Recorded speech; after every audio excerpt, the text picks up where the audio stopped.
అవుతాయి. సో అది wear the women experience reproductive psychological and hormonal imbalances గా చెప్పవచ్చు దీన్ని పీసీఓఎస్ ని.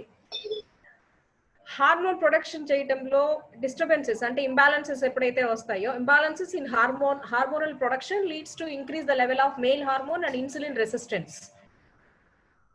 సో ఎప్పుడైతే ఈ హార్మోన్ ఇందాక సార్ చెప్పినట్టుగా హార్మోన్ రిలీజేషన్ లో ఇంబాలెన్సెస్ వస్తాయో, ఆటోమేటికల్లీ అది మనకి లేడీస్ హార్మోన్స్ కన్నా మన బాడీ మెయిల్ హార్మోన్స్ ని, జెంట్స్ హార్మోన్స్ ని ఎక్కువ రిలీజ్ చేస్తూ ఉంటుంది, మరియు ఇన్సులిన్స్ కూడా ప్రతిఘటిస్తూ ఉంటుంది. సో ఫర్దర్ గా ఇలాంటి ప్రాబ్లం వచ్చిన వాళ్ళకి డయాబెటిక్ అనేటటువంటిది త్వరగా వచ్చే ఛాన్సెస్ ఉంటాయి. ఇన్ పీసీఓఎస్ లో androgens are increased while progesterone is lowered, which leads the increase in testosterone production in the body. అంటే మెయిల్ హార్మోన్స్ అనేవి ఎక్కువగా రిలీజ్ అవుతూ ఉంటాయి. So that is the concept of PCOS. It's a hormonal imbalance syndrome అనిగా చెప్పుకోవచ్చు. So actually దీనికి మీకు ఇందాక దాంట్లో చెప్పే ఉంటారు కాజెస్, సిమ్టమ్స్ ఇవన్నీ కూడా. There are so many reasons for polycystic ovarian disorder, but the most prominent అయినది ఏంటి అంటే సైకలాజికల్ స్ట్రెస్. సో స్ట్రెస్ కానీ, స్ట్రెయిన్ కానీ, సో టెన్షన్స్ పడటం కానీ, సెడెంటరీ లైఫ్ స్టైల్ ఫాలో అవటం కానీ, యాంగ్జైటీ కానీ, డిప్రెషన్, బేసికల్లీ లేడీస్ కి వచ్చేటటువంటి ఈ సిండ్రోమ్, ఈ పీసీఓఎస్ ఆ పీసీఓడి ప్రాబ్లమ్స్ అనేవి జనరల్ గా స్ట్రెస్ వల్ల, సైకలాజికల్ ప్రాబ్లమ్స్ వల్ల మాత్రమే వస్తాయి ఎక్కువ. సెడెంటరీ సరైన ఆహార పదార్థాలు తీసుకోకపోవటం వలన, అలానే ఎక్కువగా ఒత్తిడికి కారణం అవటం వల్ల, సరైన ఆహార పదార్థాలు సరైన సమయంలో సరైన మోతాదులో తీసుకోకపోవటం, అది ఫ్యామిలీ డిస్టర్బెన్సెస్ కావచ్చు, ప్రొఫెషనల్ డిస్టర్బెన్సెస్ కావచ్చు, ఇవన్నీ కూడా ఈ కారణాల వల్ల పీసీఓఎస్ అనేటటువంటివి, సరిగా నిద్ర లేకపోవటం. ఇప్పుడు ఎస్పెషల్లీ మనకి లేడీస్ లో చాలా ఎక్కువ, నేను చూసినటువంటి నా ఎక్స్పీరియన్స్ లో ఎంబీబీఎస్ చేసే పిల్లలకి ఎక్కువగా పీసీఓఎస్ కామన్ గా వచ్చేస్తున్నాయి. ఎందుకని అంటే వాళ్ళు నైట్ షిఫ్ట్లు చేస్తూ ఉంటారు. సో నైట్ లో నిద్రపోరు, స్ట్రెస్ ఎక్కువ ఉంటుంది, ఎక్కువ వర్క్ షెడ్యూల్ ఇస్తారు.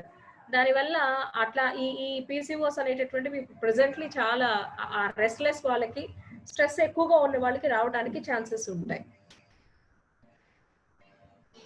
సో మరి ఎలాంటి సిమ్టమ్స్ వస్తుంది అని అంటే, important signs and symptoms of PCOS are, first వచ్చేది ఏంటంటే irregular menstruation cycle first start అవుతుంది. ఇర్రెగ్యులర్ మెన్సురేషన్ స్టార్ట్ అవుతుంది, పింపుల్స్ వస్తూ ఉంటాయి, హెయిర్ లాస్ అయిపోతూ ఉంటుంది, అలానే అబ్డామినల్ బ్లాటింగ్ అంటే కొంచెం బ్లాటింగ్ అనేది వస్తుంది, డాండ్రఫ్, ఇట్లాంటివన్నీ కూడా వచ్చే అందరికీ రావు, కొంతమందికి కొన్ని సిమ్టమ్స్ అనేవి మనం చూస్తూ ఉంటాం. సో అట్లానే ఫ్రీక్వెంట్ గా మూడ్ చేంజ్ అవుతూ ఉంటుంది, అప్పుడు మామూలుగా ఉంటారు, కొంతసేపటికి ఇది అవుతూ ఉంటారు, ఇరిటబిలిటీ వస్తుంది, అలానే బాడీలో హెయిర్ గ్రోత్ ఎక్కడ పడితే అక్కడ హెయిర్ ఎక్సెస్ గ్రోత్ అనేది ఉంటుంది, కొంతమంది వెయిట్ గెయిన్ అవుతూ ఉంటారు, మజిల్స్, బోన్స్ కూడా ఎన్లార్జ్ అవుతూ ఉంటాయి ఈ ప్రాబ్లమ్స్ ఉన్నప్పుడు, బ్లడ్ ప్రెషర్, బీపీ ఎక్కువైపోతూ ఉంటుంది, బ్లడ్ షుగర్ లెవెల్స్ కూడా ఇంబ్యాలెన్స్ గా ఉంటాయి. అంటే ఓవరాల్ గా ఈ పీసీఓఎస్ వచ్చిన వాళ్ళకి లాంగ్ టర్మ్ లో అది కనుక కంట్రోలింగ్ ప్రాథమిక స్టేజ్ లో కంట్రోల్ చేసుకోకపోతే దట్ లీడ్స్ టు డయాబెటిక్ అనేటటువంటిది వచ్చే ఛాన్సెస్ ఉంటాయి. సో దానివల్ల heart attacks, diabetic, strokes, anxiety disorder, depression, cancers కూడా రావడానికి ఛాన్సెస్ ఉంటాయి వీటి వలన.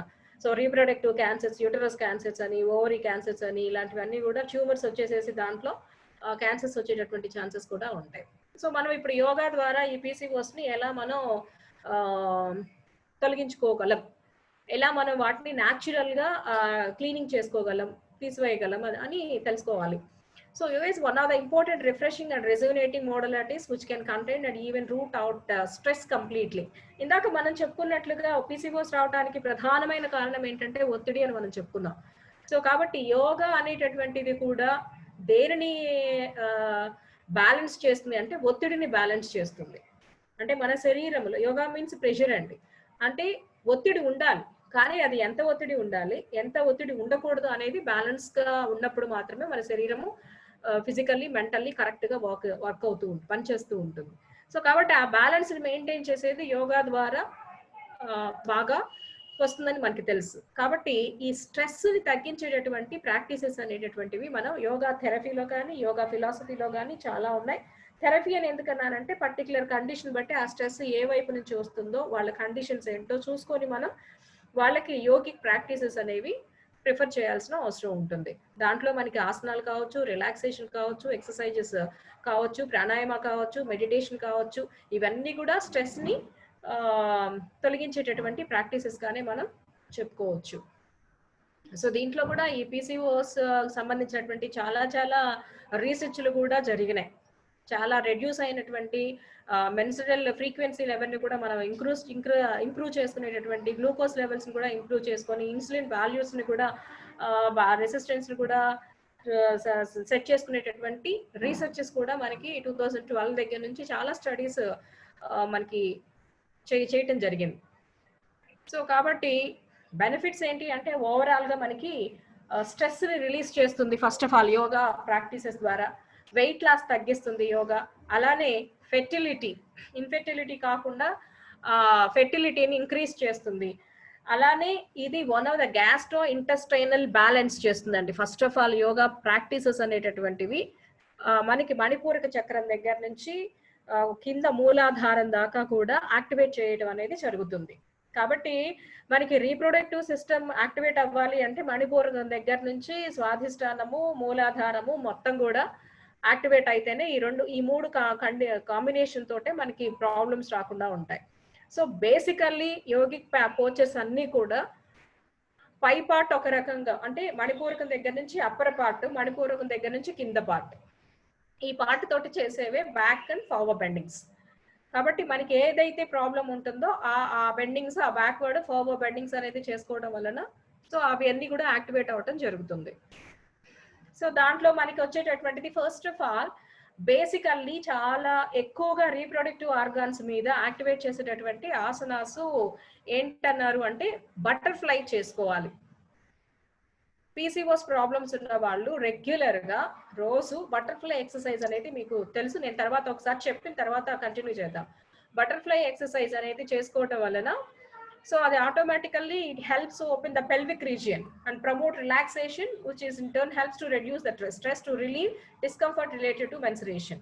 మెన్సురేషన్ లో వచ్చేటటువంటి డిస్కంఫర్ట్ ని మెన్సురేషన్ ఏంటంటే ఇర్రెగ్యులర్ మెన్సురేషన్ రావటం, మెన్సురేషన్ కి ముందు ప్రాబ్లం అదే పెయిన్ రావటం, ఎమెనోరియా ఇలాంటి ప్రాబ్లమ్స్ వస్తాయి. సో మెన్సురేషన్ టైంలో వచ్చేటటువంటివి. సో ఇవన్నీ కూడా ఎందుకంటే మీరు కావాలనుకుంటే లేడీస్ని ఒకసారి గమనించండి.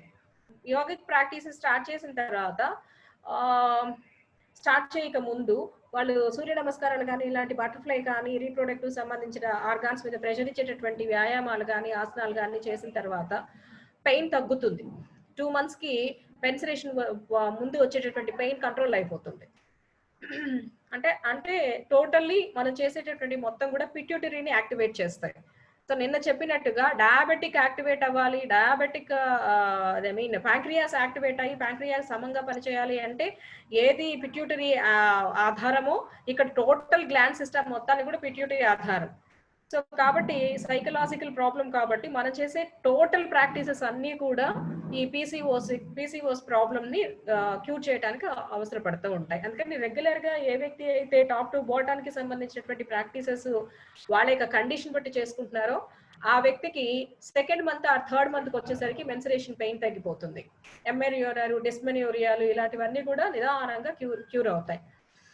సో ఇవి ఎప్పుడైతే పోతున్నాయో మనకి ఫెర్టిలిటీ అనేది ఇంక్రీజ్ అవటం జరుగుతూ ఉంటుంది. సో దాంట్లో ఫస్ట్ వన్ ఈజ్ బటర్ఫ్లై అనేటటువంటిది రెగ్యులర్ గా చేయించాలి.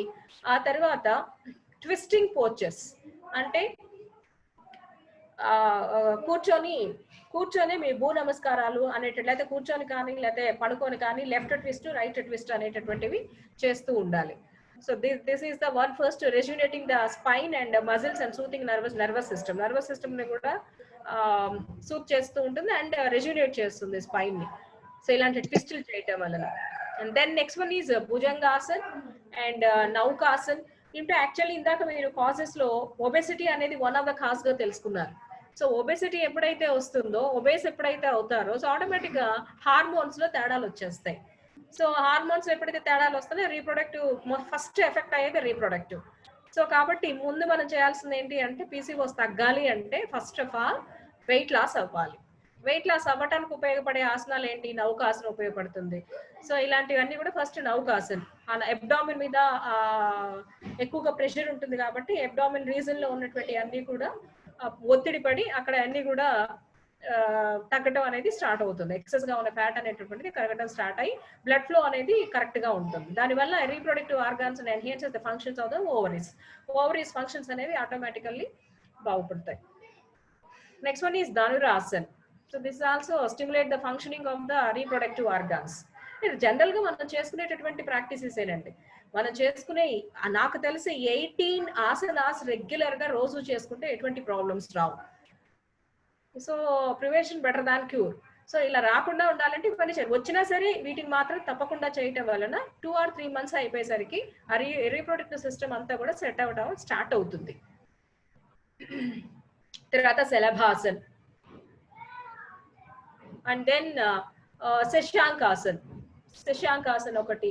అలానే సిట్టింగ్ పోచర్లో నిన్న సార్ చూపించారు రౌండ్ చేయటం, సర్కిల్ చేయటం. ఇంతకు ముందు మామూలుగా మనం రోలు తిరగలు తిప్పేవాళ్ళం కదా. సో అది చేయటం వలన ఆల్మోస్ట్ ఆల్ మనకి శక్తి చాలా ఆసన్ అని అంటారు. The basic yoga pose that helps normalise the functions of the reproductive organs. It helps to modify the functions to endocrine glands, thereby facilitating optimum hormonal secretion. So ఇవన్నీ కూడా యూట్రస్ మీద, రీప్రొడక్టివ్ మీద, liver మీద, కిడ్నీకి, pancreas వీటికి అన్నిటికీ కూడా massage జరుగుతూ ఉంటాయి ఈ తిరగలు తిప్పటం వలన. పూర్వకాలంలో ఇవన్నీ చేసేవాళ్ళు కాబట్టి అంతమంది పిల్లల్ని అంతంత ఫాస్ట్ గా కనిపడేశారు. ఇప్పుడు ఒకళ్ళు ఇద్దరు కలటానికే చాలా కష్టంగా ఉంది. So then next one is Marjalasan. Marjalasan కూడా షోల్డర్ ని, నెక్ ని, వీటిని సెంట్రల్ నర్వస్ సిస్టమ్ ని, రీప్రొడక్టివ్ ఆర్గాన్స్ ని కూడా స్టిమ్యులేట్ చేస్తుంది, ఫంక్షన్స్ కూడా ఎన్హాన్స్ చేస్తూ ఉంటుంది. So that is the basic asanas, especially reproductive organs ని యాక్టివేట్ చేయడానికి చేసేటటువంటివి. సో దాంట్లో మిగతావన్నీ కూడా రెగ్యులర్ ప్రాక్టీసెస్ అన్ని చేసుకోవచ్చు. ఆ తర్వాత పద్మాసన్ అనేది ఇట్స్ అది ఇంకా చెప్పాల్సింది ఏమీ లేదు. To stretch the pelvic region and helps correct hormonal imbalance, which is vital in PCOS treatment. Reduce menstrual discomfort, control blood pressure is ఇది మొత్తం కూడా ఆల్మోస్ట్ ఆల్ ఇది మనకి రీప్రొడక్టివ్ సిస్టమ్ ని మొత్తాన్ని కూడా యాక్టివేట్ చేస్తుంది పద్మాసన్. దానికి చెప్పాల్సింది ఏమీ లేదు. అండ్ దీంట్లో బేసికల్లీ మనం రెగ్యులర్ గా ఎక్సర్సైజెస్ అనేవి తప్పకుండా చేయాల్సిందే. Yogasana that are specific for human help a lot keeping the symptoms of PCOS away. Regular గా ఆ పర్టికులర్ వ్యక్తి యొక్క కండిషన్ కి అనుగుణంగా మనం ఆసనాస్ అనేవి రెగ్యులర్ గా చేసుకోవాలి. అండ్ దెన్ ఆక్సిజన్ ఇంటేక్ కోసం కంపల్సరీగా వాళ్ళు ఆ స్ట్రెస్ లెవెల్స్ ని తొలగించుకోవడం కోసం ప్రాణాయామ అనేటటువంటిది రెగ్యులర్ గా చేయాలండి. ఆ ప్రాణాయామ అనేటటువంటిది రెగ్యులర్ గా చేసినప్పుడు ఏమవుతుందంటే ఎక్కడికి ఎంత అంటే మీరు ఒత్తిడి వలన ఒక ప్రాంతానికి సర్క్యులేషన్ సరిగా అందకపోవడం వల్ల పెయిన్ వచ్చి ఇబ్బంది పడుతూ ఉంటారు. సో ఎందుకంటే మీరు ఒకే దాని గురించి ఆలోచిస్తూ ఉంటే ఒకే నర్వ్ మీద ప్రెషర్ పడుతుంది. దానివల్ల అక్కడి నుంచి ఆ నర్వు ఏ అవయవానికి అయితే ఆక్సిజన్ అందిస్తుందో ఆక్సిజన్ ఆగిపోతుంది. సో దట్టు ఆ పర్టికులర్ అవయవానికి దగ్గర పెయిన్ వచ్చేస్తుంది. సో ఆ పెయిన్ వచ్చింది అంటే మనం ఐడెంటిఫికేషన్ సిస్టమ్ మనకి చెప్తుంది, అరే అమ్మా నీ శరీరంలో ఈ ప్రాంతానికి సర్క్యులేషన్ అందటం లేదు, నువ్వు సరి చేసుకో నీ మైండ్ ని, ఆ నర్వ్ మీద ఒత్తిడి ఎక్కువ పెడుతున్నావు, తగ్గించుకోమని. సో అప్పుడు మనకి ఈ నర్వ్ కి కనెక్షన్ ఎక్కడ ఉందో చూసుకొని సో ఆటోమేటిక్ దానికి సంబంధించినటువంటి ప్రాణాయామ సెషన్స్ అనేవి మనం ప్రాక్టీసెస్ చేసుకోవాలి. అలానే PCOS వచ్చిన వాళ్ళు కానీ రాకుండా ఉండాలన్నా కానీ increase intake of vegetables and fruits and also add salads and soups. So మనకి ద బెస్ట్ ఫుడ్ ఏంటి అంటే సాత్విక ఆహారము, యోగిక్ డైట్. యోగిక్ డైట్ అనేది వేరండి, మళ్ళా బ్యాలెన్స్డ్ డైట్ వేరు, యోగిక్ డైట్ వేరు. బ్యాలెన్స్డ్ డైట్ అంటే ఒక వ్యక్తి సంపూర్ణ ఆరోగ్యంగా ఉండాలి అని అంటే బ్యాలెన్స్డ్ గా ఏమేమి ఉండాలి అవి తీసుకోవచ్చు. కానీ బ్యాలెన్స్ పోయిన తర్వాత ఏది అతనికి అవసరమో ఆ ఆహార పదార్థాలు మాత్రమే ఇస్తూ ఉండాలి. సో ఇంకొకళ్ళు ఏంటంటే యోగా పర్సన్స్ కొంతమంది కొన్ని సంకల్పాలు పెట్టుకొని దానికోసం కొంత ప్రాక్టీసెస్ చేస్తూ ఉంటారు. వాళ్ళకి వాళ్ళ యొక్క సంకల్పానికి అనుగుణంగా, వాళ్ళ యొక్క కండిషన్కి అనుగుణంగా వాళ్ళు యోగిక్ డైట్ మెయింటైన్ చేసుకోవాలి. సో ఇవన్నీ పక్కన తీసి పెడితే మనం ప్రతి ఒక్క మనిషి కూడా రెగ్యులర్ గా వెజిటబుల్స్, ఫ్రూట్స్ ఎక్కువగా తీసుకోవాలి, సలాడ్స్, సూప్స్ ఎక్కువగా తీసుకోవాలి, డైజెషన్ ఎక్కువగా అయ్యేటట్టు చూసుకోవాలి, కాన్స్టిపేషన్ లేకుండా మలం వెళ్ళిపోతుందా, ఆక్సిజన్ లోపలికి వెళ్ళటం కానీ బయటికి వెళ్ళటం కానీ ఫ్రీగా ఉండేటట్టుగా చూసుకోవాలి, లోపల ఘనపదార్థం వెళ్తుందా, ఎక్సెస్ గా ఉన్న ఘనపదార్థం బయటికి వెళ్తుందా లేదా, లోపలికి నీరు వెళ్తుందా, ఎక్సెస్ గా ఉన్న వాటర్ బయటకు వెళ్ళిపోతుందా లేదా అనేటటువంటిది రోజు రెగ్యులర్ గా ఉండే విధంగా చూసుకునేటటువంటి ఆహార పదార్థాలను వేడివేడిగా తీసుకోవాలి. సో ఇది కంపల్సరీ చేయాలి. అట్లానే పీసీఓఎస్ ఉన్న వాళ్ళు విపరీతంగా మాంసాహారం తీసుకోవడం ఇలాంటివి కాకుండా కొంచెం తగ్గించి పౌష్టికాహారము అనేటటువంటిది తీసుకోవడం అనేది సూటబుల్ గా చెప్తున్నారు. అది కూడా ఏంటి అంటే నేను ఇది కంపల్సరీ వీళ్ళు మటన్ ఇలాంటివి తినకూడదని నేను చెప్పను. కండిషన్ బట్టి తగ్గించుకోవాలి. ఆల్కహాల్ కానీ, కాఫీ కానీ, మిల్క్ అండ్ మిల్క్ ప్రొడక్ట్స్ కానీ, జంక్ ఫుడ్స్ కానీ ఇలాంటివి తీసుకుంటే మాత్రం పీసీఓస్ అనేవి కంట్రోల్ అవ్వవు. సో ఆటోమేటికల్ డైజెషన్ ప్రక్రియ పాడైపోతుంది. అంటే మెటబాలిజం అనేటటువంటిది రసాయనిక చర్యలు సరిగా సక్రమంగా జరగనప్పుడు నీకు అక్కడ ఏమొస్తుందండి? రసాయన చర్యలు జరిగితేనే కదా లోపలికి వచ్చి సెక్షువల్ సప్తధాతువులు జరిగితే సెక్షువల్ వైటల్ ఫ్లూయిడ్ వచ్చేది. సెక్షువల్ వైటల్ ఫ్లూయిడ్ ఉండేది మనకి మూలాధారంలో, రీప్రొడక్టివ్ సిస్టమ్. ఆ సెక్షువల్ వైటల్ ఫ్లూయిడ్ రావాలి అంటే నువ్వు తీసుకున్న ఆహారం ద్వారానే సెక్షువల్ వైటల్ ఫ్లూయిడ్ క్రియేట్ అవుతుంది. నువ్వు తీసుకునే ఆహారం లోపలికి వచ్చి అది జీర్ణమయ్యి సప్తధాతువులుగా మారి నీకు సెక్షువల్ వైటల్ ఫ్లూయిడ్ వస్తే ఆ సెక్షువల్ వైటల్ ఫ్లూయిడ్ లో నుంచి నీకు పిల్లలు పుట్టేటటువంటి సామర్థ్యత వస్తుంది. కాబట్టి మెటబాలిజం దగ్గరే నువ్వు కరెక్ట్ గా లేకపోతే అక్కడే ప్రాబ్లమ్స్ వచ్చేస్తే, సో పక్కన కాన్స్టిపేషన్ మలంలో పేరుకుపోయి ఉంటే ఆ గ్యాసెస్ అన్ని రీప్రొడక్టివ్ మీద తంతా ఉంటే వాటికి మరి ఒత్తిడి పెరిగిపోయి అలానే ఈ ఒత్తిడి పైకి వచ్చేసేసి పై నర్వ్స్ మీద బ్రెయిన్ కి వచ్చేస్తే బ్రెయిన్ కి సంబంధించిన చక్రాస్ అన్ని డీయాక్టివేట్ అయితే సో ఆటోమేటిక్ ఇవన్నీ కూడా కనెక్టివిటీగా ఉంటాయి. అందుకని ముందు మనం ఆహార పదార్థాలు అనేటటువంటివి మార్పు తీసుకురావాలి.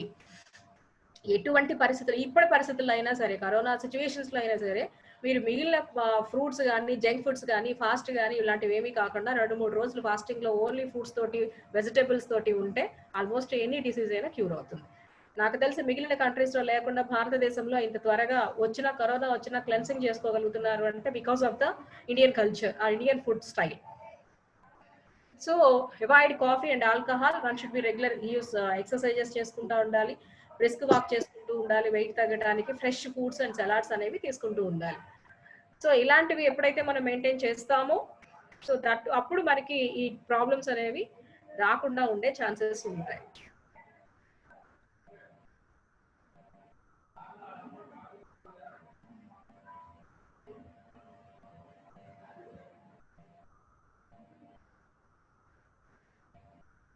So be active.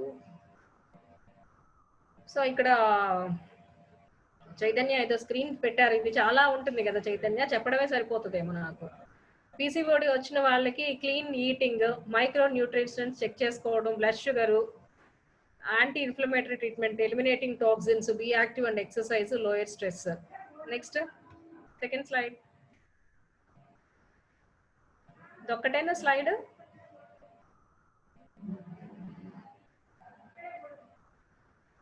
Hello. Okay madam. Generally మనకి చాలా కాన్సెప్ట్ ఉంటుందండి దీంట్లో. ఇప్పటి వరకు మనకి అర్థమయ్యేది ఇది చాలు. సో దీంట్లో ఏమన్నా డౌట్స్ ఉంటే అడగండి, లేకపోతే నెక్స్ట్ ప్రాక్టీస్ సెషన్స్ కి ఆల్మోస్ట్ ఆల్ మీకు అన్ని ప్రాక్టీస్ కూడా తెలుసు.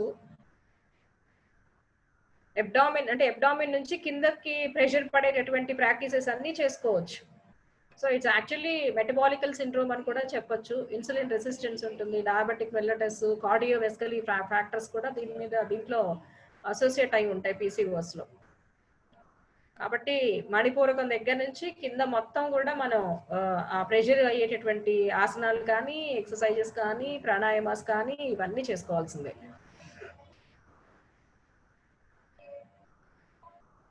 ఇంకా అండి ఏమన్నా డౌట్స్ అని అయితే ప్రాక్టీస్ సెషన్ లోకి, ప్రాక్టీస్ అంటే ఆల్మోస్ట్ కొన్ని చెప్తాను అంతవరకు చేసుకుంది. కానీ అంటే యాక్చువల్లీ దీంట్లో ఎమెనోరియా అంటే 50% ఆఫ్ ఆడవాళ్ళకి ఎందుకు వస్తుంది అంటే ఎమెనోరియా, అలానే ఉమెన్ అబ్నార్మల్ మెన్స్ట్రుయేషన్ బ్లీడింగ్ వస్తూ ఉంటుంది. దీంట్లో వచ్చేటటువంటి ఎఫెక్ట్స్ పీసీఓఎస్ వచ్చిన వాళ్ళల్లో ఏమొస్తాయంటే ఎమెనోరియా వస్తుంది, దాంట్లో మెన్స్ట్రుయల్ లో బ్లీడింగ్ ఎక్కువ అవుతూ ఉంటుంది, విపరీతంగా ఎక్కువ అవుతూ ఉంటుంది. కొంతమంది 60% ఏమో బాగా వెయిట్ వచ్చేస్తారు. సో ఇన్సులిన్ రెసిస్టెన్స్ వచ్చి డయాబెటిక్ వస్తారు. 40% డయాబెటిక్ పేషెంట్స్ ఎక్కువ అవుతారు, 60% ఏమో ఒబేస్ అవుతూ ఉంటారు, 30% ఏమో మెన్స్ట్రుయల్ బ్లీడింగ్ వచ్చేస్తూ ఉంటుంది. సో మిగతాది మెన్సురేషన్ కి ముందు పెయిన్ వస్తూ ఉంటుంది. సో ఇలాంటి ప్రాబ్లమ్స్ అనేవి ఎక్కువగా వచ్చే ఛాన్సెస్ ఉంటాయి. సో కాబట్టి ఇవన్నీ తగ్గాలి అంటే మనం రెగ్యులర్ గా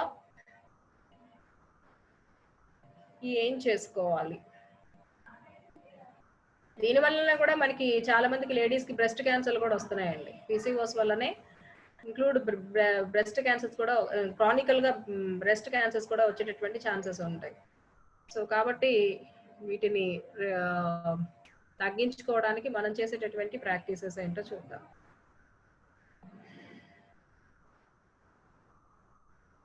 సో డౌట్స్ ఏమన్నా ఉన్నాయండి? ఒక 2 minutes వెయిట్. నమస్తే మేడం. సుఖ్నా బాగుంది మేడం. హలో హలో వెయిట్ చేయండి మేడం.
మేడం చెప్పండి.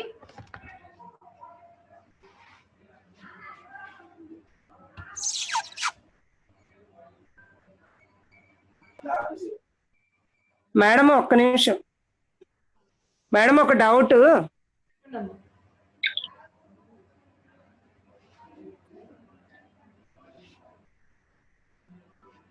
చెప్పండి. కాదు మేడం, కొందరికి ఎర్లీ స్టేజ్ లోని ఇప్పుడు ప్రాబ్లమ్స్ ఇప్పుడు ఎలాగైతే వచ్చినట్లే సేమ్ అదే మాదిరిగా లేడీస్ లో డేట్స్ ముందే ఆగిపోతాయి కదా మేడం, ఎందువలన అంటారు? డేట్స్ అదే మోనోపాజ్ తొందరగా వస్తుంది అంటారా? మెనోపాజ్ తొందరగా వస్తుంది, ఎలా, ఎందుకని? లైఫ్ స్టైల్ వల్లే వస్తుంది. దానికి చాలా పొల్యూషన్ కారణం అవుతుంది, స్ట్రెస్ లెవెల్స్ కారణం అవుతాయి, వాళ్ళకున్న అదర్ ప్రాబ్లమ్స్ ఉంటాయి కదా, అవి కారణం అవుతాయి. అంటే ఎటువంటి జబ్బులు లేవు మేడం, లేని వాళ్ళకి సంగతి ఎటువంటి ప్రాబ్లమ్స్ లేవు. ప్రాబ్లం ఉందా లేదా స్ట్రెస్ లెవెల్స్ ఎక్కువ ఉన్నాయా? స్ట్రెస్ లెవెల్ లేదా వాళ్ళు తాగేటటువంటి, వాళ్ళు నివసించేటటువంటి ప్రదేశాలలో వాటర్ ఎలా ఉంది, ఆహారం ఏం తీసుకుంటున్నారు, డిఫరెంట్ ప్రాసెస్ ఉంటాయి. అంటే ఆగిపోతే దాని వల్ల చూపించుకోవాల్సిన అవసరం ఏం లేదా మేడం? అంటే ఎంత ఏజ్ అమ్మా? 45కే స్టాప్ అయిపోయినాయి మేడం. అప్పుడు వాళ్ళకి ఎలాంటి ప్రాబ్లమ్స్? యోగా చేసుకోవచ్చు కదా. యోగా చేస్తా ఉంటే అంటే ఆవిడకి తెలియపోయి ఉండవచ్చు. మరి 45 ఆగిపోతే మరి ఆ జెనెటికల్ హిస్టరీ అనేది కొంచెం చూసుకోవాలి. వాళ్ళ జీన్స్ కండిషన్స్ ఏంటి, వాళ్ళ లైఫ్ స్టైల్ ఏంటి, వాళ్ళ వంశంలో ఎవరికైనా ఎట్లాంటిది వచ్చిందా, జీన్స్ లో ఏమన్నా ఉందా అనేటటువంటిది ఫస్ట్ ఐడెంటిఫై చేయాలి మనం. అంటే ప్రాబ్లం అయితే కాదు కదా మేడం? ప్రాబ్లం ఏముంటుందమ్మా, కాకపోతే అది న్యాచురల్ గా జరిగింది కదా. అది అదే ప్రాబ్లం అంటే వేరే ప్రాబ్లమ్స్ ఏం లేవట, అది స్టాప్ అయిపోయినాయి అంతే. జనరల్లీ స్టాప్ అయిపోతే హార్మోన్స్ రెగ్యులర్ గా వస్తా ఉంటే హెల్తీగా ఉంటాడు మనిషి. అదే మెనోపాజ్ వచ్చే టైం ఉంటుంది, ఆ టయానికి అతను అయితే పర్వాలేదు. 50, 55, 60 ఆ స్టేజ్ లో అయితే ప్రాబ్లం ఉండదు. 45 అయింది అనుకోండి, స్ట్రెస్ ఎక్కువైపోయినది. ఇప్పుడు ఉన్నటువంటి వాతావరణానికి అనుగుణంగా పొల్యూటెడ్ ఏరియాలో 45కే వస్తున్నాయి చాలా మందికి. అదే కొన్నిటి మనం యాక్సెప్ట్ చేయాల్సి. కాకపోతే అలాంటివి రాకుండా ఉండటానికి ముందుగానే మనం యోగిక్ ప్రాక్టీసెస్ అనేవి ప్రాక్టీస్ చేసుకోవాలి. అదే మేడం. ఆహా. కొన్ని సిచ్యువేషన్స్ మనం ఏం మార్చలేము. మనం ఎంత జాగ్రత్తలు తీసుకున్నా సమాజంలో ఉన్నప్పుడు వాతావరణ పరిస్థితికి అనుగుణంగా మనం వాటిని అనుభవించాల్సిందే. అలా కాకుండా మనం మన లైఫ్ స్టైల్లో ఏదైనా లోపాలు మన చేతులారా చేసుకుంటే మాత్రం వచ్చే ఛాన్సెస్ ఉంటాయి. అవేంటి అంటే ల్యాక్ ఆఫ్ ఇగ్నోరెన్స్. సో వాళ్ళు సరైన నాలెడ్జ్ లేకపోవటం, సక్రమైన జీవన విధానం గడవకపోవడం, లిమిటెడ్ మెథడ్ పాటించకపోవడం. ఆవిడకి వచ్చింది అంటే ఆవిడ మన పరిమితి పద్ధతి అనేది లైఫ్ స్టైల్లో లేదేమో ఒకసారి చెక్ చేసుకోమనండి. ఆలోచన విధానం కానీ, నిద్రపోవడంలో కానీ, వర్క్ షెడ్యూల్‌లో కానీ, పని చేయటంలో కానీ సరైన లోపాలు ఎక్కడన్నా ఉన్నాయేమో ఉండొచ్చు. ఏదో ఒక కాజ్ ఉంటుందిగా ఒక కార్యం జరిగిందంటే. ఆ కాజ్ ఏంటనేది మనం చూసుకోవాలి. దాన్ని బట్టి మనం ట్రీట్మెంట్ అనేది ఇవ్వాలి. ఓకే. Thank you. ఇంకా థ్యాంక్ యూ.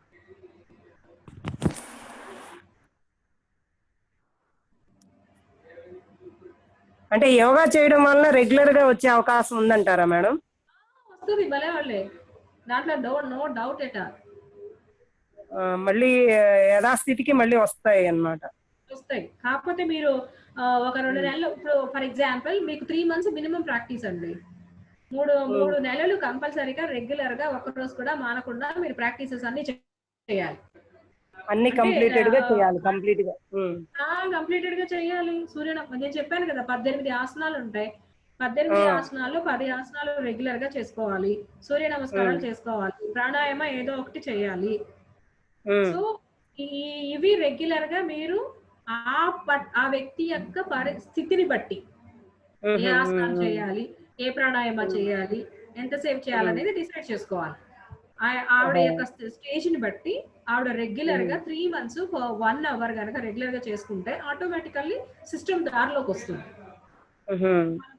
అన్ని కూడా డిసీజెస్ కదా ఇవి. ఇట్స్ ఇవి సడన్ గా అకస్మాత్తుగా వైరస్ వచ్చినట్టుగా వచ్చాయి కాదు కదా. కరోనా వస్తుంది ఠకామని వచ్చేస్తుంది విత్ ఇన్ సెకండ్ అంటూ పోతుంది. అంటూ వ్యాధులు కాదు కదా ఇవి. మనం చెప్పుకునే అన్ని కూడా లాంగ్ టర్మ్ లో మన లైఫ్ స్టైల్ జీవన విధాన లోపం వల్ల వచ్చేటటువంటివి.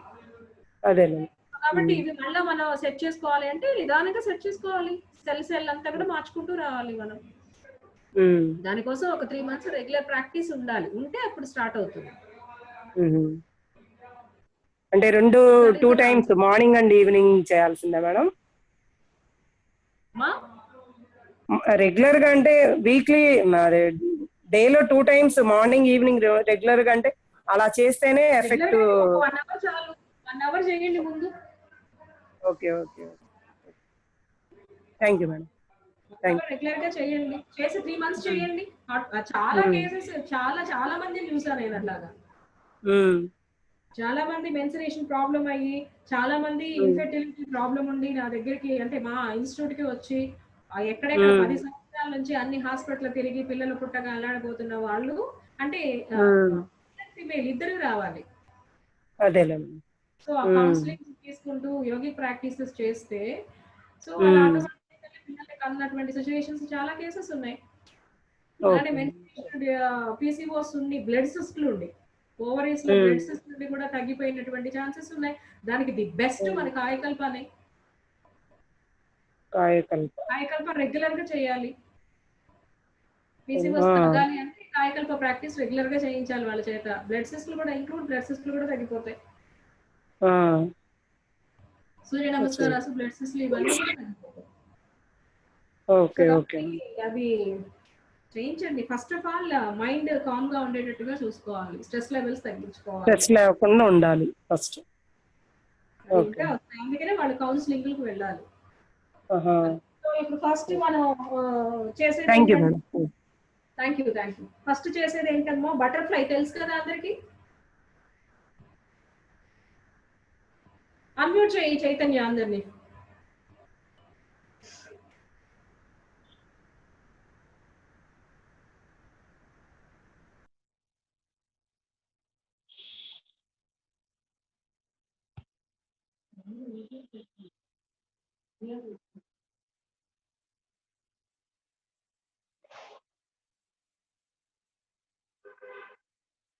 ఏంది బాబు?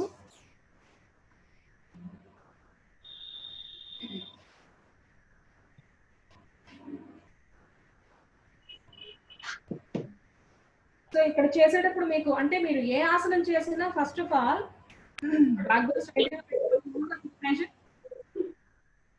సౌండ్ నాకు వినపట్టలేదు.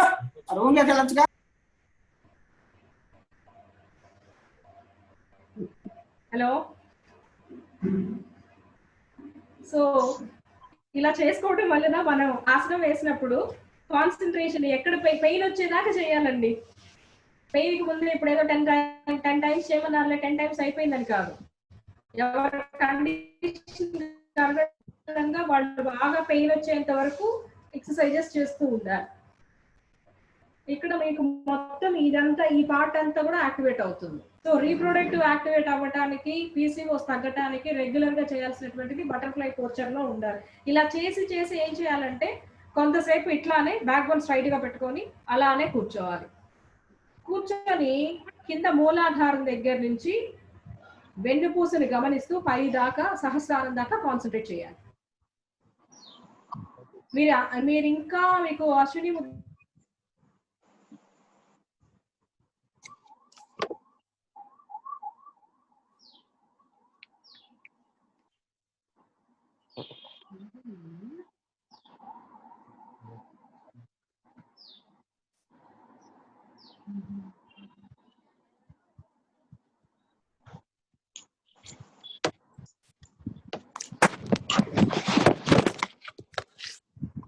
చైతన్య నెట్ ప్రాబ్లమా?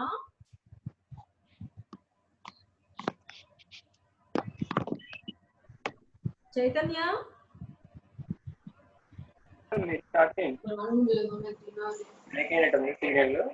చైతన్య నెట్ ప్రాబ్లమా?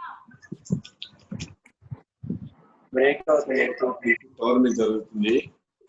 థాట్స్ ఈసారి నేను అంత భయంకరంగా కొట్టాను. I'm going to take revenge from you.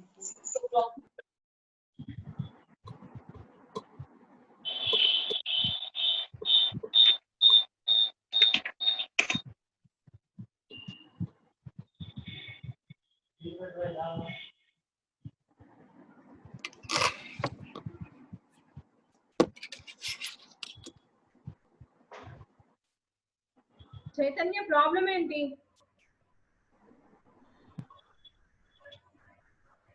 Okay madam, చేయండి. బ్రేక్ అయింది, సిగ్నల్ బ్రేక్ అండి. ఓకే మేడం, చేయండి మీరు చేయండి. Okay 5 minutes. 5 నిమిషాలే ఉందా టైము? అవును మేడం, చేయండి. 5 కంప్లీట్ అయిందని. సరే అమ్మా, కనిపిస్తుందా sir? Okay madam. Sir can I visual? Okay sir. Okay madam.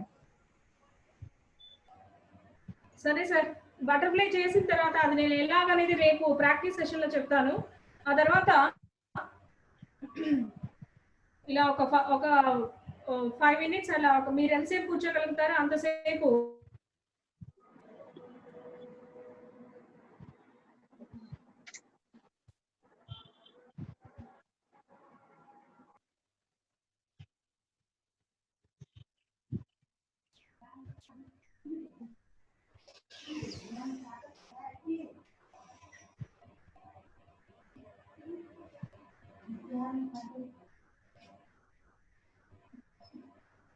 ఇలాగ భద్రాసనంలో మీరు ఎంతసేపు కూర్చోగలుగుతారో అంతసేపు కూర్చోవాలి. ఇది ఫస్ట్ మనం చేయాల్సింది. రీప్రొడక్టివ్ ట్రాక్ అనేది యాక్టివేట్ అవ్వాలి అంటే ఫస్ట్ చేయాల్సినటువంటి ప్రాక్టీస్. మీరు మామూలుగా ట్విస్టులు ఇలా ట్విస్ట్ చేసుకోవాలి.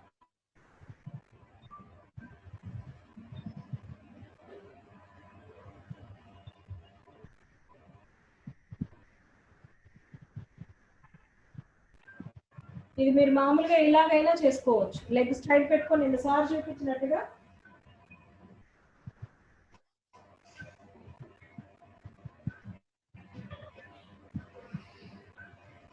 ఇలా అయినా చేసుకోవచ్చు. సో ఓన్లీ 5 minutes ఉంది కాబట్టి ఈ సెషన్ రేపు మొత్తం ప్రాక్టికల్ సెషన్ రేపు చూద్దామండి. ప్రాణాయామాస్ ఏం చేయాలి ఇవన్నీ కూడా. సెషన్ రేపు ప్రాక్టికల్ సెషన్ చూపిస్తాను డెమో. సో ఎనీహౌ దీంట్లో మనకి క్వశ్చనర్ ఏమన్నా ఉంటే ఒకసారి అడగండి. ఒబేసిటీ అనేది ఫస్ట్ 40 minutes లో థెరపీ అండ్ ఎనాటమీ మొత్తం ఒబేసిటీ క్లాస్ 3 to 4 లో అయిపోతుందండి. 4 to 5 వరకు మనం ప్రాక్టీస్ సెషన్ ఉంటుంది కంప్లీట్. మీరు కూడా ప్రాక్టీస్ చేయాలి, దానికి రెడీగా ఉండండి.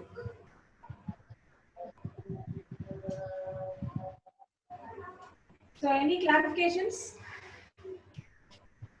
Madam good afternoon madam.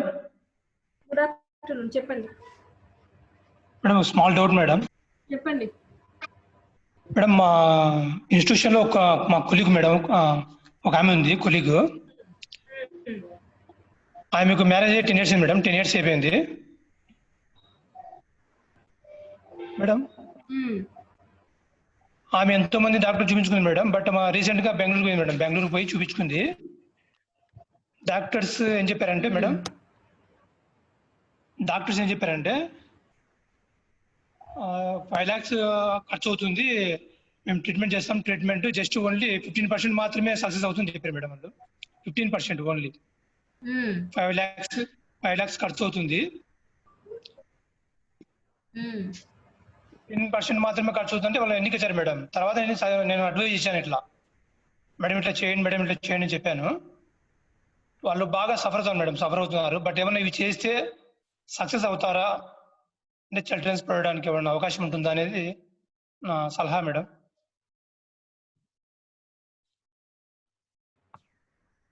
Hello hello, చెప్పండి సార్. కొంచెం బ్రేక్ అవుతుంది వాయిస్. మేడం ఏం లేదు మేడం, మా కొలీగ్ ఉంది మేడం. కొలీగ్ ఒక మేడం ఉంది. మేడం వచ్చేసి 10 years మ్యారేజ్ అయింది మేడం. అప్పటి నుంచి పిల్లలు లేరు, వాళ్ళకి పిల్లలు లేరు మేడం. పీసీఓడి కన్ఫర్మ్ అయింది, పీసీఓడి. బట్ ఈ మధ్య బెంగళూరుకు పోయించారు మేడం, హాస్పిటల్కి పోయించారు. అక్కడ 5 lakhs ఖర్చు అవుతుంది, మేము చేస్తాము, but only success of the 15%